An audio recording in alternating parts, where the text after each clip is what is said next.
Awesome. Awesome. Well, hey, great. Welcome to the Inflow Experience podcast. I'm really, really excited to have you on board. I know there's a lot of things going on at Zoom and you're a really big part of that. So honored and really excited just to have the conversation with you today. I always like to start these conversations off with a little bit of a get to know you, outside of people looking at, maybe LinkedIn or a resume or anything like that. I like to start off with a little bit of a personal question. So, Scott, I want you to tell us about your very first job. What was it and what do you learn from it that you maybe carry with you today a little bit? Wow, great question. So I think by way of context, so I had a glorious childhood in the farmlands of Northeast Nebraska. Wow. Again, as you can imagine, it was largely farm oriented in terms of most of the tasks and jobs that I had early on. However, I did also have a tour delivering newspapers. Newspapers, these things made from paper, they have ink on them. People probably don't know what they are any longer, but yeah, you would actually you would actually get them at your doorstep. So I had a newspaper route at a very, very early age as well. So that was a fun experience. And I think to your point, it was one of those things to kind of shape and mold, the fact that, hey, you need to be productive. You want to feel like you're contributing. And at the end of the day, you know what, you are really there to serve. And so that was probably the takeaway. Awesome. That's really great. Yeah. Nowadays, the old newspaper route is probably some, 9-10-year-old video game streamer, like content creator of sorts. It's funny to see. That's funny. I wonder how many people have newspaper routes still. I guess some, but that's cool. Awesome. Yeah, very cool job. I would think that, getting bitten by dogs is a lot less probable now, in this digital era. Yeah, definitely. I totally agree. Plus, people just take such good care of their dogs now. It's like a dog is basically a person at this point, I feel like. That's true. Oh, that's so true. Absolutely. We exhibit that in our household, by the way. So, yeah, full disclosure. Oh, yeah. Definitely. Us too. My door's closed because if not, mine would be right up here, asking to be on camera, I'm sure. Yeah. Awesome. Well, hey, Scott, I'm really, really excited to see all the cool changes and to talk specifically about Zoom Contact Center today. But, would love to get a little bit of the origin story. We definitely know and recognize Zoom as huge industry leader in the UCaaS side. And, I think the pandemic, obviously, don't have to say it enough, but really made Zoom a household name. My great grandma probably, would know what Zoom was at this point. And really excited to see you guys enter the contact center space. Can you tell us a little bit about kind of the origin story and just strategy behind that? Yeah, absolutely. And, really, you nailed it in that, the pandemic really is was a proving point for a lot of technology that we may have considered to be mainstream before, video being one of them. But one of the things that really did, and again, based on, what customers have shared with us, is it really blurred the lines between, kind of traditional PBX-based telephony or even cloud telephony, unified communications, and contact center. And more and more what customers are sharing with us is that, hey, look, we don't really want to have to delineate and have these partitions or firewalls between these capabilities, because when we look after our own internal customers or external customers or stakeholders, they view it as just kind of one thing, right? Whether we're chatting, whether it's an SMS, whether it's a phone call, whether I'm, trying to seek out a knowledge worker, whether I'm, calling the help desk. It's all really how can we best facilitate communications in a way that drives timely resolution without having kind of these separate partitions or firewalls. So it's the blending really, or I would say even the further blending of many of those communication modalities across all channels in a way that, really customers want to be simple, they want it to be consistent, and they want it to be on demand. Yeah, I completely agree. That's great. I like that. I like that a lot, right? I think having a unified experience is so important because, I know personally when I'm a customer, it's unfortunately today, it's almost like a 50-50 shot. I feel like when you're working with brands, like, all right, this could either be really great and it's going to be 2 seconds of my day, or I'm going to be doing this for the next week because I'm trying to do it in between calls and, get an issue resolved. And of course it doesn't happen in 30 minutes. So now I'm trying again the next day and I've got plenty of horror stories we could share. I'm sure as you do too, but Yeah, as far as that goes, I think it can be really easy to be negative and kind of just pessimistic about customer service as a consumer, unfortunately. And I know you guys are trying to change that. What are some of the key things I think from an organizational standpoint that you can do to help just have a better customer experience to keep things simple? Yeah. So, from a consumer perspective, and this isn't meant as a slight in any way, but I would say that as consumers, our expectations are continuously getting higher, right? And rightfully so. And to your point also, I think, at least most customer experiences and interactions that I have, just they're horrible. They just suck. And if you want to really drive, what most customers are looking for, myself included, it's really just a couple things, and that is, hey, I want my issue, challenge, or problem to be resolved in the most expedient fashion possible. Number two, I want you to know me as a consumer, right? So there's an element of personalization that I demand, if you will, in the brands that I spend money and time with. And then really the third thing is it needs to be self-service oriented. It needs to be always available. It needs to be on demand. And finally, the mixing of all of the communications modalities that we have, you'll hear things like omni-channel or multi-channel, et cetera. But essentially, all customers are looking for is, I should be able to start a help experience on a web page. And if necessary, I should be able to escalate that to a live agent experience, whether it's a chat or whether it's a phone call. And oh, by the way, that context needs to come with me so I'm not starting all over again. And then once that experience is done and the resolution is actually, to my satisfaction, that instance needs to be part of a broader customer journey, right? So I think oftentimes we look at, customer service, or we look at help desk service, or we look at even sales as it's a one-to-one, it's a one-off experience. It's not. Mhm. It's all part of a longer and broader journey. And so understanding, who the customer is and the relationship they have across the entirety of the organization is critical, because ultimately that means I get better service as a consumer. Yeah, I agree. And you hit there on the personalization, which I do think is so important. And it's something that's relatively new. If you think back, I mean, even 5 years ago, that element wasn't there. It was, hey, I want to get my issue resolved, and that's that. But you're right. I see a lot more and notice a lot more too when I call in somewhere. It leaves a really good impression if somebody knows who I am, knows my account info, and can look it up really quickly. And I think also, I mean, to that point, it also, demands an element of prescriptive action, or, proactive response. So as, for example, if I call in and I have a challenge, and then 24 hours I call back in and I have that same challenge, I should be met with, hey, I saw you had an issue yesterday at 12 o'clock. Are you calling back about the same issue? There should be an element of, why are you contacting me, and how can I, again, really put the milestone on driving that timely resolution. Yeah, I mean, I completely agree. I had an issue recently with a monthly subscription I have where 2 months in a row I got the wrong thing, and when I called back the second time, this company was like, "Hey, I see, last month we had to do XYZ for you. Would that make you happy again?" And it saved me so many steps from, reconfirming my issue. First off, before even we get there, reconfirming who I am, right, in the first place, why I'm calling, all that stuff. And ultimately, if that wasn't the reason I was calling, I'd say, "Oh, hey, no, I'm calling for a different reason, but thanks for bringing that up." And you still get to skip some of that, first mundane, just repetitive talk. Yep, absolutely. And again, it's a balance, right? I think as consumers, we're highly sensitive in terms of the security of our conversations and transactions. So I understand that. However, there are ways to leverage technology to make sure that my conversations, my exchanges, my interactions are highly secure, but yet personalized and predictive and prescriptive. And I think that's kind of the holy grail. Yeah, I agree. I mean, security is huge, and you're right. There's always going to be risks and fear, But just like any change, I mean, we're changing as a society, as people, in business, and the technology will evolve and change, and ultimately, be what we want, because that's the good old entrepreneurial spirit. There you go. Adapt. That's right. Yeah.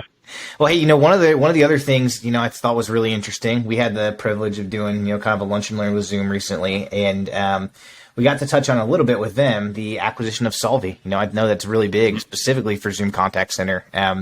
Can you tell us a little bit about that? Yeah, Mahesh and team have done an amazing job of, not only building a business, but also, driving a very, very loyal customer base.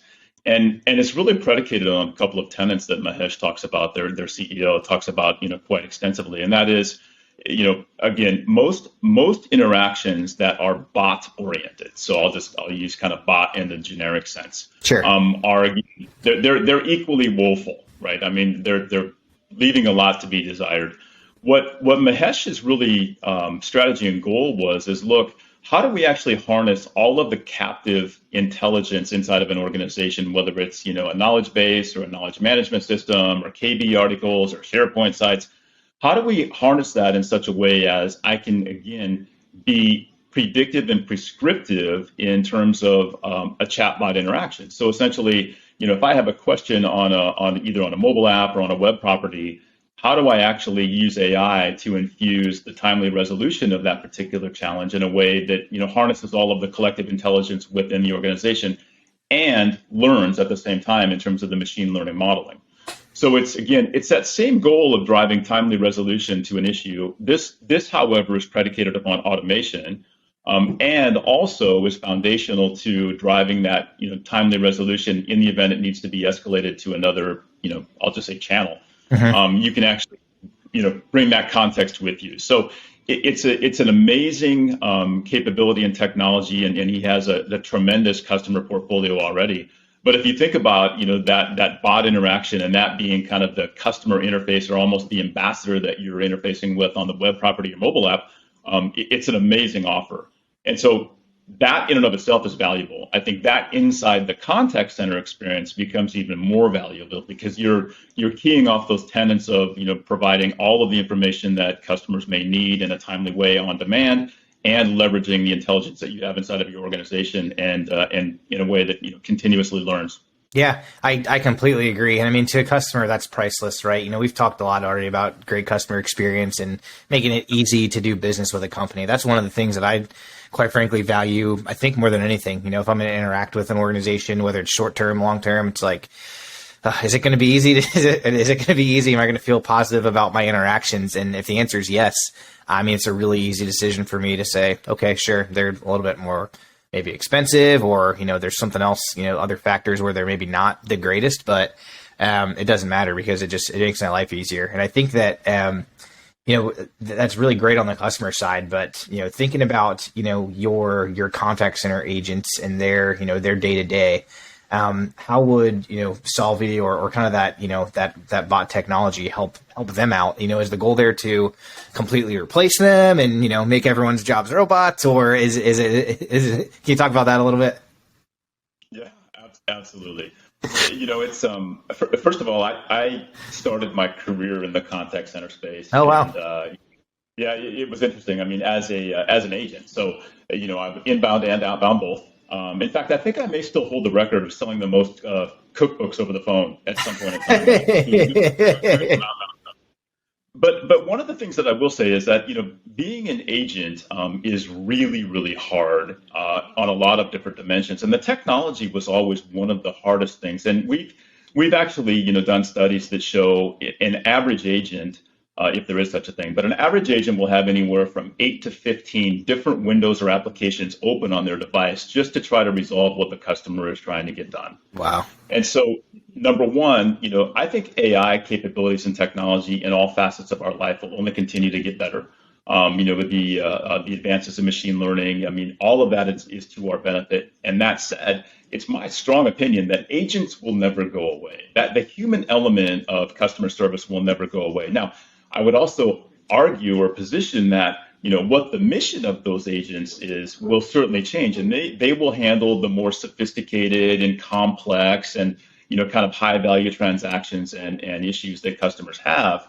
But with respect to your question around Solvvy, yeah, imagine we hear terms like next best action, and what does that really mean, right? Well, in our world, what that means is how does the agent have on demand have all of the information they need to resolve a customer issue without having to hunt around organizations or do multiple search windows, or they should have that as well. So essentially, I as a consumer want to drive timely resolution to my issue, challenge, or problem in an automated way. I as an agent in a live exchange, whether it's chat or whether it's voice, want to have that same capability. In fact, I should demand that same Yep. capability to be able to, again, provide that heightened level of customer service and timely resolution. So it's the same concept, just manifests itself in a I would argue, and also a very direct way to benefit end customers. Yeah, no, I totally agree. I mean, and you see it not just in the contact center, but in other places too, right? Like, hey, automation, what's going to happen with this? I mean, a good example that I see, almost weekly is the self checkout, stuff at any type of, grocery, hardware store, wherever you go.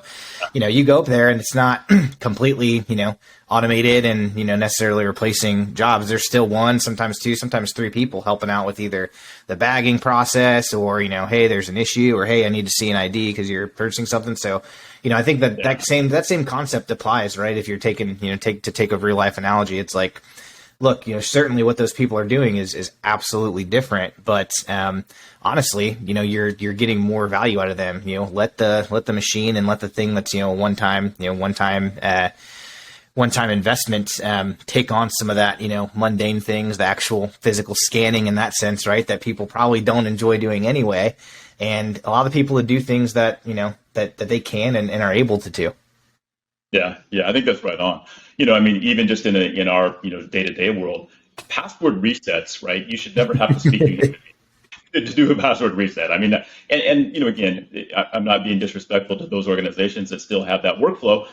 But again, it's a relatively straightforward automated task, and that is kind of the proxy for, look, I can reset my password on demand in multiple different ways without talking to a human being. How do you extrapolate that across more high value and complex scenarios that I might encounter?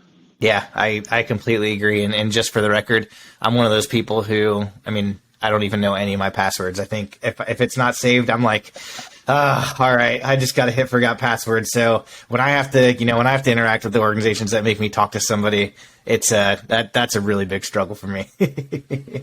Yeah, that is so true. I have to admit, I'm the same. Yeah. Awesome.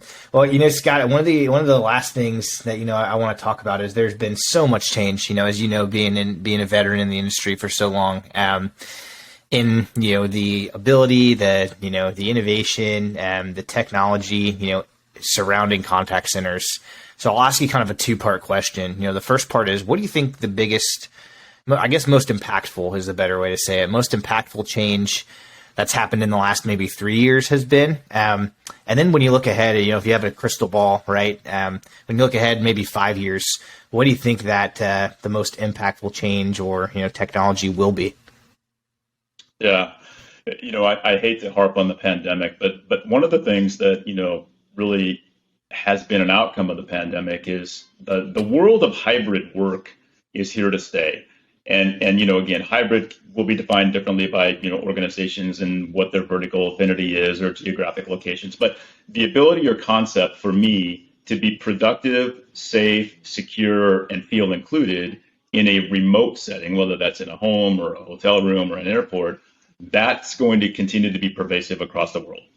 That's just kind of the way it is. And because of that, I think the technology will need to adopt to that as well, because what you can't have is you can't have an onerous IT administration or security overhead, right? It needs to be seamless in as much as you can actually have an experience that spans, at home, on the road, in the office, in a conference room setting, in a huddle room, all of those different scenarios in a way that's simple and easy and consistent. And it should be just as secure whether I'm inside a corporate organization or at home, whether I have a VPN or not. So hybrid is certainly there. I would say the second thing is, the blending of modalities in terms of a seamless customer experience is something that we will all demand and are demanding currently. And I would say that's the self-service nature of that experience will something that we will continue to see. The final thing is when I think about where human beings are going and kind of the complex scenarios that we have as consumers, I think that the concept of a contact center and maybe any connotations or stereotypes that you've had of contact centers previously are completely gone or should be gone. I mean, the contact center essentially, and that contact center agent is the ambassador for your brand. And there's more focus now in terms of how do contact centers and those experiences actually drive customer stickiness, drive NPS scores, drive cross-sell and upsell, drive monetization of cross-portfolio services, as opposed to, hey, I need to drive down my first call resolution. Yeah. Well, okay, that's a metric, and yeah, you should probably measure that. But the ultimate outcome needs to be, how do we actually leverage that experience in the contact center, regardless of modality, regardless of channel, to make sure that you're adding value to your customer base and you're growing your customer base and you're actually growing the likelihood of somebody recommending you as a consumer. So I think that's really where it's going to be, and it's exciting actually, because I think oftentimes the contact center has been viewed as, oh yeah, it's a cost center and we need to drive down this metric and drive down that metric, all under the guise of reducing costs. Yeah. As opposed to, how can I add more revenue, more brand recognition, add more loyalty to the brand, and increase my install base, increase my revenue. I completely agree. And when we're doing evaluations for customers, that are looking at contact center technology, it's one of the things that a lot of organizations don't think of. Some certainly do, but when you position it like that, it's one of those things where, like, man, we have always been doing it this way. But you're right. If we can start to attach some sort of ROI or just value in general around some of these metrics, and you can show us how, hey, look, the tech is going to be either more costly or the same, and we're going to have to train and do all the things that go into a CCaaS switch. The rewards oftentimes that you gain long term are so worth it, and some of the stuff you wouldn't even think about unless you really sit down and do the work that that it takes to do that. So it's awesome, and we're definitely in alignment there. Scott, the last thing that go ahead. Sorry. No, I'm sorry, Austin. I was just going to say the other thing too, and you mentioned the agent experience earlier. I think that's the other thing that I hope will come to fruition in terms of what is that day in the life of an agent, because essentially, if you can provide an agent experience where they are eager to run into work in the mornings and serve their customers, and they have the capabilities to do so in a way that's low overhead. Essentially, they're going to be highly engaged. And then we all talk about the turnover inside of the contact center space, and historically it's been super high. But, high retention of the contact center agent, number one. Number two, making sure they have the tools and capabilities to do their jobs effectively makes them much more engaged. A much more engaged agent obviously provides better customer service, which provides better customer satisfaction. So it's it's a feeder mechanism in my mind, starting with the agent and making sure that they have, the capabilities and capacity and tools to serve the constituent base, driving customer satisfaction, driving, again, referrals, driving brand recognition and loyalty. Yeah, I completely agree. It's one of the things that we talk about with tons and tons and tons of businesses is the agent experience, right? Partly because, we want to take care of our employees, make sure they're happy, but, a huge challenge right now in any market, but especially in the contact center, is just that retention, right? Retention, onboarding, training, and kind of just longevity of the employee. And if you can make and position the contact center job to, be more strategic and be more just fun and not dealing with problems. Let's be real, not dealing with problems. Your whole 8 hours you're clocked in.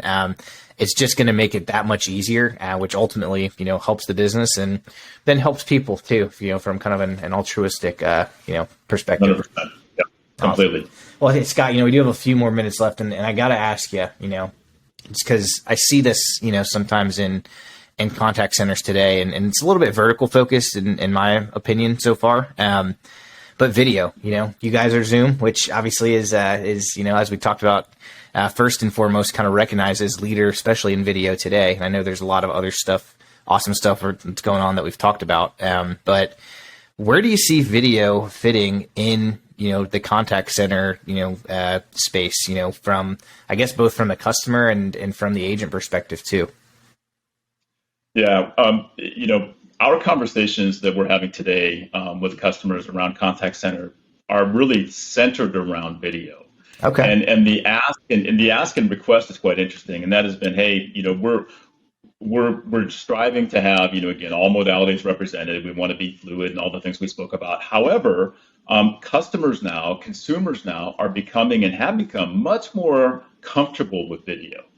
And so having video as again, providing that heightened level of personalization on a customer experience, even to the extent of I may phone into a Zoom contact center, and if I have to be put on hold at an organization now for a period of time, I can actually have video as part of my hold experience. So instead of the music, which is again, that's fine, you now have a video playing, and that video can be informational in terms of the company you're calling. It can be whatever you want, but that experience then parlaying itself into, okay, video is pervasive into the agent experience, is something that customers and consumers alike are incredibly interested in. Again, but it's all around driving resolution, but also doing so in a way where you're recognizing me as a human being. And that's critical, and that's important, and it's become much more comfortable now in terms of what we've gone through in the past 24 months. Wow. Yeah, that's great. And I'm glad you're seeing that too. I'm seeing, especially, obviously you've got telehealth and things like that, but even, insurance, hey, I'm a consumer, or I'm calling to this contact center. Look at my car. How bad is it? Should we, what's going on here? That can just save you so much, stress and heartache from a customer experience standpoint of like, oh man, I've got to put in this claim, wait for someone to call me back. I'm gonna be dealing with this all weekend. Whereas it's resolved in, 30, 45 minutes and you're good to go. So no, I'm glad you guys are seeing that and taking that approach. That's really awesome. And I'm excited. It's been a great conversation, Scott. I really appreciate your insights and, all the things that you're doing with Zoom Contact Center. It's awesome. Well, awesome. Thank you, Tom. Again, my pleasure. Honored to be here today. You have an incredible listener base. So thank you for the opportunity. And again, just in final words, we're still learning too, right? We are learning along with our customers right now. You won't hear us saying that we have it nailed and we know what the strategy is. It's really about listening, being fluid, being responsive to customer needs, and really helping provide those scenarios where we can serve their customers in a way they deserve. So that's really the mission. Awesome. Well, hey, that's a great mindset to have, Scott, and I know your customers will appreciate it, and we certainly appreciate it as a partner. Excellent. Thank you, sir. Awesome. Great being here. Yeah, thank you, Scott. Have a great one. Cool.